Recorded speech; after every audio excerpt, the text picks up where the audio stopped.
Alright, first Q&A. There were so many questions about working in sports media, so that's going to be our theme.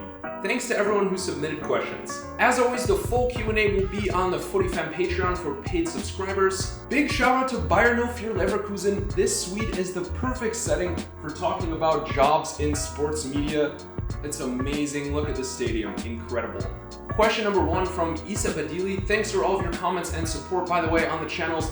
This question was, do you do social media as a full-time job? If your question was if I do social media on my channels as a full-time job, I guess the answer would be no. But I also do things like consulting, whether that be influencer marketing or working on other specific projects. Previously, before working for myself full-time, I was head of social media at a creative agency and managed a portfolio of a lot of different client socials. So I guess I could say previously I did do social media as a full-time job. Right now though, I do a lot of other things too. Alright, question number 2, how to get into sports media. There are a lot of different ways to get into sports media, whether that be as a journalist or as a video editor or as a reporter. There's many different jobs in the field and there are lots of different ways to get into them. So I'm gonna go into my background with these next couple questions and then maybe that will kind of answer this question too. Alright, next 2 questions. These are very similar. Did you study anything sports related in school? Well, the answer to both of those questions is yes. I studied broadcast journalism at university, so I would say that's very directly related.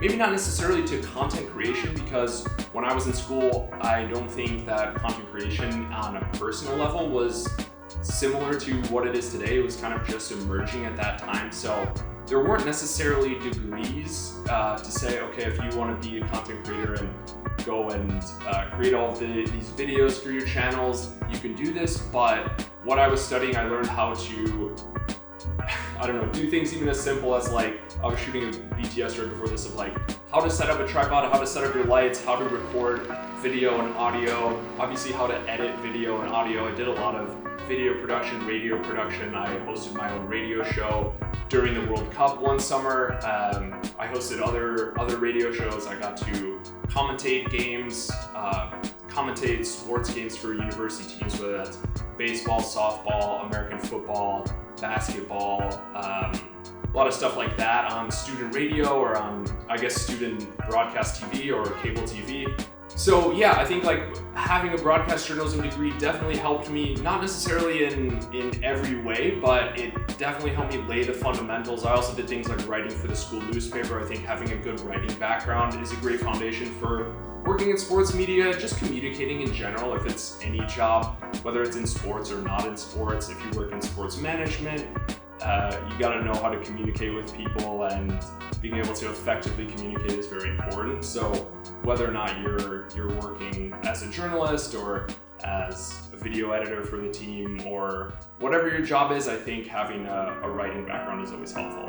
Next question from Indomitable Lion 17. Love seeing your comments, love your content, by the way. And the question was, I would like to ask, how did you get into sports media? So I was just talking about my journalism degree and background and kind of how I was studying to try to get into this field, because this ultimately is what I always wanted to do. I just didn't realize that this is how the media landscape kind of was going to evolve. So I guess to give, because it's probably its own video itself, is like my career background journey, etc, whatever. I basically, like, I graduated, I started out, I had an internship broadcasting baseball, and then at the same time I was writing. I knew I wanted to work in football, work in soccer. So, all right, this one's from Mikey Irvin. Did you play soccer growing up? What position did you play? If so, I did, only for a very short time, maybe until I was like 9 or 10 years old. I didn't really understand the sport. It was hard for me to get into it. If you saw the video I made about why I support Aston Villa, I kind of talked about how I didn't have that cultural touch point to football, but eventually I became drawn to the beautiful game, and it wasn't necessarily related to being a player, but I do enjoy playing now, playing with friends, just playing pickup or 5-a-side games. All right, next question is from IX Voided Mods. How do you meet all these famous football players? And I'm wondering how I can do so as a Liverpool fan. Let's see. Well, over the summer, some of the Villa players that I met was at a meet and greet that was as part of an official fan club event. So if you're a fan of a specific club, definitely become a member of the club, and sometimes like over summer tours or in other situations there could be special events that have player appearances. That's like when I got the selfies with Dibu Martinez and Buendia. There were some other players on that tour, but I don't know if you're talking about like when I was in Mexico with Leverkusen, and that was specifically like a media tour. So a lot of these times like clubs will have, all right, I'm not sure how to pronounce this name, but can you give tips on how to become a content creator like you?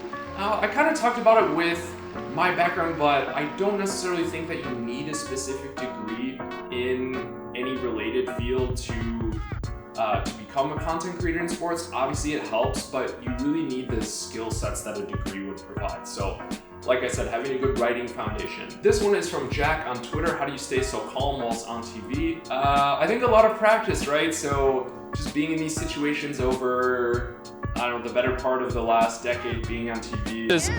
All right, ciao, Dan Lim. I'm going to send it off to you. You've heard a lot from me here at FedEx Field. Aston Villa versus Brentford coming up next. Stay tuned. In high pressure situations, first couple times you do it, you're probably going to be sweating. You're going to be talking really fast. So you got to remember the situation you're in. Remember to slow down and just enjoy the moment, right? Like even right now, this is amazing.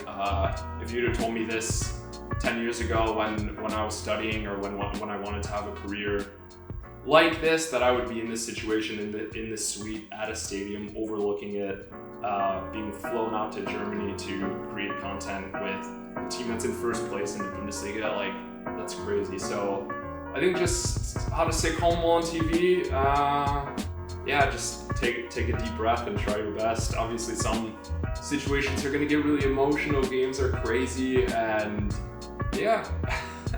This one is from Baki Ravan. How did you turn into a football YouTuber? Good question. I think it came from building a lot of different skill sets. So like I said, I was writing, I was podcasting, I was just really kind of understanding how YouTube worked when I was running social media for different clients, different pages, kind of understanding the YouTube algorithm. And then in 2021, I always get confused because Euro 2020 was in 2021. So in 2021, right around the time of Euro 2020, I just decided, okay, I'm gonna start doing my video channels because I was a little dissatisfied. Like I had been doing a lot of writing in the past, but wanted to be able to kind of modernize, I guess, what I was doing. And I just love creating things. So whether that be editing the video or like making something fun in Photoshop, or just kind of like proverbially getting my hands dirty in some type of production thing. I just love doing that. So decided, okay, I'm gonna do it, and just started making videos one day. How much money do you make? Good question. I mean, it depends a lot on the project. Like before, when I was working at an agency, that was a salary job, and now obviously I'm working for myself, so things are not necessarily as predictable as picking up a paycheck every 2 weeks. Kind of depends on the project, so you got to be willing to get out there, pitching people to bring in some work, get your own projects, like some of the partnerships that I have, whether those are content partnerships or whether those are things that you don't see, like consulting, things like that can bring in a lot more money than necessarily YouTube, because like my YouTube is not monetized, so I actually don't make any money from YouTube, if that's kind of what you're wondering. How are you such a good YouTuber? Thank you so much, that really means a lot. I think really I just try to, like I was talking about earlier, just try to bring my passion, bring that fun, bring that love for the game, and kind of like a positive, hardworking attitude, and just thinking like, all right, I'm gonna do my best with this content and see where it goes, and then tomorrow we'll come back and we'll do it all over again. But honestly, thank you, that means a lot. What got you into soccer? That's a good question. I think kind of like what I talked about earlier when I made the Why Do I Support Aston Villa video. I kind of had grown disillusioned and bored with American sports and watching so many commercials, and I think like also with soccer, with football, like there weren't as many people in my school that were wanting to pursue a career in that, and just kind of knowing that the world loves this game and it just hadn't gotten to America yet. Like I think being able to kind of see that, and obviously like I had a passion for the sport, but I didn't grow up playing it. I was playing baseball, I was playing basketball, whatever. So I can't say I had like that connection, but it was just something new, exciting. I studied in Berlin and like really realized that, okay, like this is the most amazing sport in the world and this is what I want to do with my career. All right, I think that's all the questions that we had today about sports media. Like I said earlier, the full video is going to be on my Patreon. Some of it has come out on social media, but if you want to watch the whole thing, if you want to get more answers, if you want to put in your input and kind of dictate some of the videos, some of the content that's going to be coming out, make sure to subscribe and you'll have exclusive access. Again, thank you so much to Bayern Leverkusen. It's gonna be an amazing time here. This is just one of the first videos I've made on this tour, so there's lots more to come. We're gonna go out there and check out the stadium.